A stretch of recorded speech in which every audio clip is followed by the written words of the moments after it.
If you want to be fast and comfortable on your bike, then how well your bike fits you is going to make a far bigger difference to your riding than all manner of expensive upgrades. In today's video, we're going to be looking at 7 ways that your bike might not be fitting you as good as it could, how to solve these often overlooked areas, and why you need to be looking at more than just that size sticker when it comes to buying a new bike. Now, I'm sure that frame size is going to come up, and I'm sure you've seen plenty about crank length and bar width in the cycling media recently.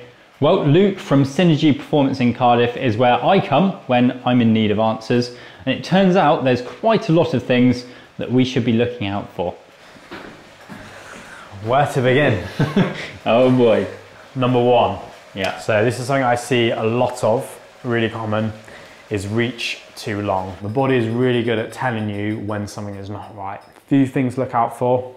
If you're getting wear marks around here on the handlebar, and that's kind of the place where you feel is naturally best to kind of gravitate towards rather than holding right in the hood. Yeah. Potentially a sign your reach could be too long. This is, holding here is not safe. Car pulls out on you. It's going to take you maybe half a second to readjust your body before you can apply the brakes. We do not want that. Maybe worth having a look at the bar reach itself. So the distance from the center of the bar to where it curves around. This bar, an example, is a 100mm reach bar, really long. You can look at potentially bringing the reach shorter, and it's potentially a better cost-effective way of shortening the reach, especially the cost of carbon S-Work stem, 240 quid. You could be looking at maybe 80 or 90 quid to get a shorter reach bar. Yep. Another method would be to actually reset the lever on the bar. Sometimes you see out of the shop, new bikes come where the bar is twisted up and the lever is further away from you on that bar. All you're basically doing is taking a 75mm reach bar and it's making it feel more like 100. My reach is wrong. What's next? Number 2, stack height. So stack height basically refers to how high the bars are. There's lots of things that come into play with this. Head tube size is a massive thing. Number of spaces you're able to put underneath the bike. A lot of this is down to flexibility. Yep. If I bring 10 people in with the same height and the same inseam, and one person can touch their knees, but the other person can put their hands flat onto the ground. Oh, I can touch my knees. Completely impinged at the hip, then they're not going to be running the same bike. Yeah. I almost say to people, lower yourself down to this point, and when you feel that you have to go beyond here and reach, you almost draw in a radius around, and that's kind of where you want to be, somewhere close to that. Again, can be getting lots of discomfort in this, tension in the shoulder. Really hard to change though if your stack's too low. Especially if you've chopped it down. Will raising my bars not make me slower? It will not. People, yeah, there's aerodynamics in a wind tunnel and there is effective aerodynamics. Big popular one when I talk about this is with triathletes. Brilliant, you may look at a pro triathlete's position in the skis in this position that they've probably designed in a wind tunnel. When you're having to hold it for a full distance, a half distance, there becomes effective aerodynamics, and that's what we're aiming for. Can you hold yourself in this position? So it needs to be fast and sustainable. 100%. Okay. Number 3, bars too wide. Now, these are 40. They are. By the looks of it. Yeah. Now, generally, the cycling industry is very backwards with this. A lot of women struggle big with bars too wide, smaller males. It's basically because the cycling industry just does 52, 54, 56, and you get a set width bar.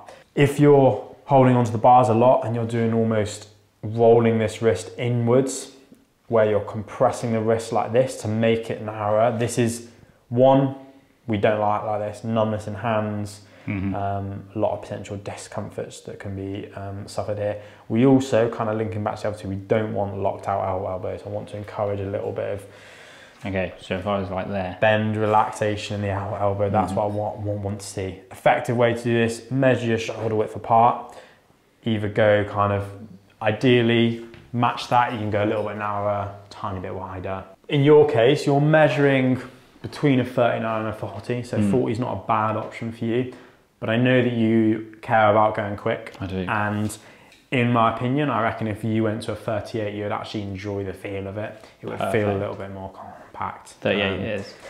One of the most common mistakes I see a lot of the time that causes the most issues is incorrect saddle height. Now, a few things to look out for as you're going through the pedaling motion. I explain this a lot to people. You want to feel like you have control of the pedal stroke right throughout. Think of it as like a clock face. Yeah. Focus particularly on the bottom part, so 5 into 6 o'clock, it should feel controlled. You feel like you should be able to drive power through the bottom part of the pedal stroke. I feel like my pedal stroke is speeding up at the bottom. I feel like there's like a bit of a dead spot, you can't control it. Pointing of the toe will happen. This can cause a lot of issues. Knee discomfort, saddle sores. Playing around with saddle height is an important thing, and knee angle measurements is not how saddle height is picked up. It's just not. The fact that people are looking at numbers on a screen and saying you are here, and we like to set people at this knee angle, waste of time. If someone's doing it based on numbers on a screen, run a mile. At home, if you feel like you're slipping to the nose of the saddle when you try and push hard, if you feel like you're loading weight onto your hands, if you feel like you're getting any one-sided discomfort, or you feel like the bottom part of that pedal stroke is almost hard to contact. Or if you're rocking as well, is that rocking, pelvic instability, and the saddle sore kind of comes paired with that, is a common sign. Right, you better sort that out then. At least it's an easy fix. If you're fettling with your bike fit, then personally I'd recommend doing it inside on a turbo. That way you can quickly and safely make little adjustments, give the changes a go in a controlled environment, and have access to a torque wrench. The problem is indoor cycling can just be a bit dull, and that's why this spring I've been using the BKool system. There's thousands of real routes, challenges, leagues, customizable workouts. There's even 3 different velodromes. Or if that doesn't take your fancy, then why not try BKool's Spin Studio? They're video spin classes straight to your living room. If you want to try any of that out, then there's currently a 7-day free trial using the link down in the description. Right, back to it. Luke, what else is wrong? Next thing is a little bit hard to understand, but it's Q factor. Basically, how far apart are your feet at the pedals? Now, bikes are inherently becoming narrower to allow people to corner faster, also to make them more aerodynamic. It doesn't fit most people. We're getting wider at the hip. I'm trying to improve mobility in the hips, and a big reason for this is we can improve mobility in your hips, we can improve stability on the saddle. The more stable you are on the saddle, the more potential weight is going to be taken off your hands and past the contact points I potentially want them to be at.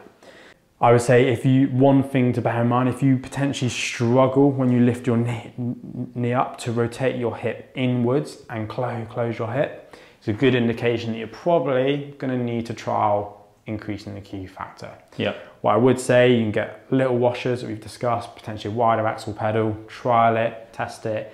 Don't be scared to do that. If you're suffering saddle sores, discomfort down the outer part of a foot, you feel like you're moving around on the saddle. Also, if you come back down to the bars here and you pedal backwards for me, if you feel there's any kind of restriction over the top part of the pedal stroke, it's a sign that potentially the hip could be impinged. Good idea would be to trial going a little bit wider. So to go wider, I guess there's a few things I can do. Yes. I could move my cleats. Move your cleats. So I think I'm pretty far out. So yeah, so you're at the minute, you are got these cleats set at maximum stance, so moved all the way inwards on the shoe. That is going to encourage, that is basically going to shift the foot outwards.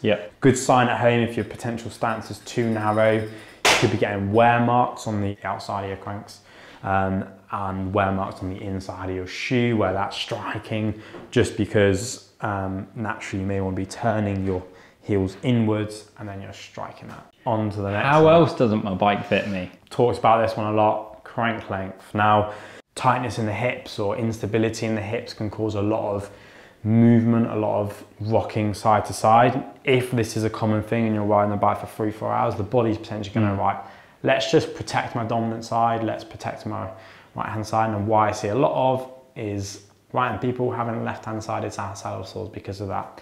Again, crank length is a difficult one because it's not cheap. It takes an investment to shorten the crank.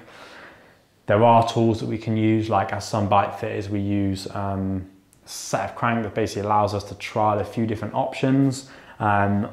What I tend to do is I have like a 160 or 165 here in stock that I am able to put on someone's bike and able to make the adjustments that I need once I've changed the crank and get them riding, because your body will tell you what feels best. Your nervous system will go, I like how that feels. I'll be able to see the stability improved. Pressure mapping data will show us that it's improved. So yeah, unfortunately it's an expensive one.